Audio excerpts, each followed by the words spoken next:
Hi, I'm Bugsy and I'm an addict. I'm going to be reading just for today, February 21st, 2024, Self-Pity or Recovery, It's Our Choice. Page 53, basic text, page 80.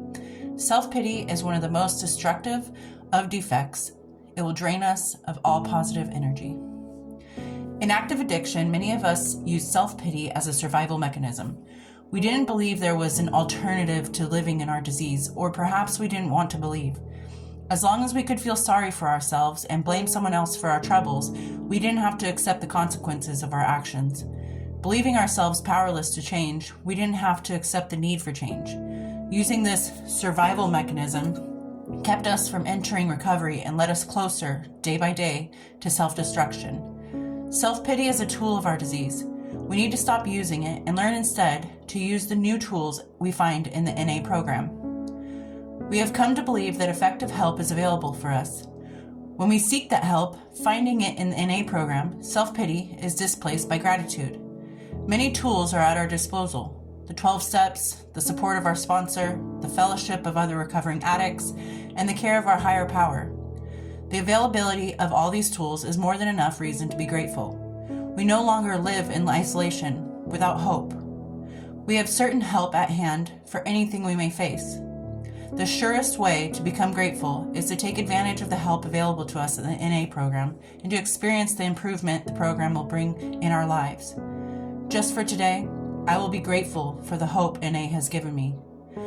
I will cultivate my recovery and stop cultivating self-pity. Well, if that one wasn't a good one, then I don't know what is, because self-pity is such a huge obstacle in recovery, because we all have sorrow in our lives. We all have trauma in our lives that we can easily just be like, oh, well, I can be an addict because I had something bad happen to me. Everybody's had something bad happen to us. Maybe we just dealt with it differently and we got stuck with addiction and we fell into a hole that we struggled for a very long time to get out of. We can't think that every time something bad happens to us that we have a free pass to go get high or to get drunk.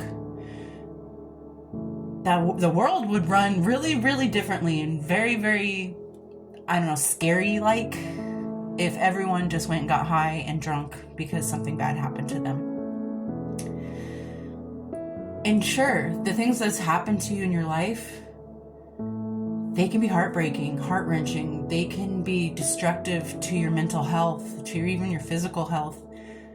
But they aren't an excuse to get high or drunk.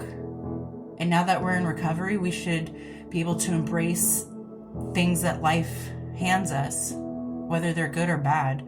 You don't have to embrace them in a positive light, as in you're happy so-and-so passed away, or you're glad that you're sick, or I'm happy I lost my job. You shouldn't embrace it that way.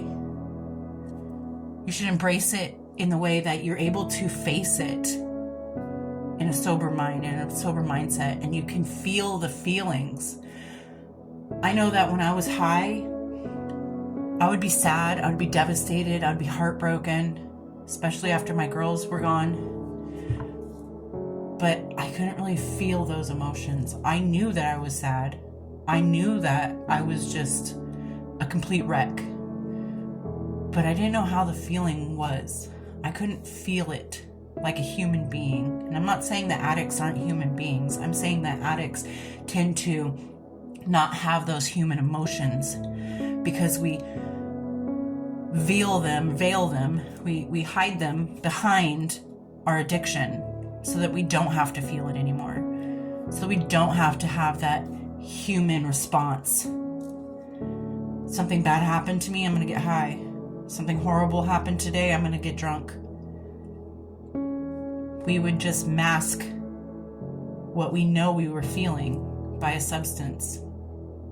And then if someone came at us and said, hey, you need to stop using, it's well because so-and-so happened and such happened and this thing happened and that happened and I have a free pass.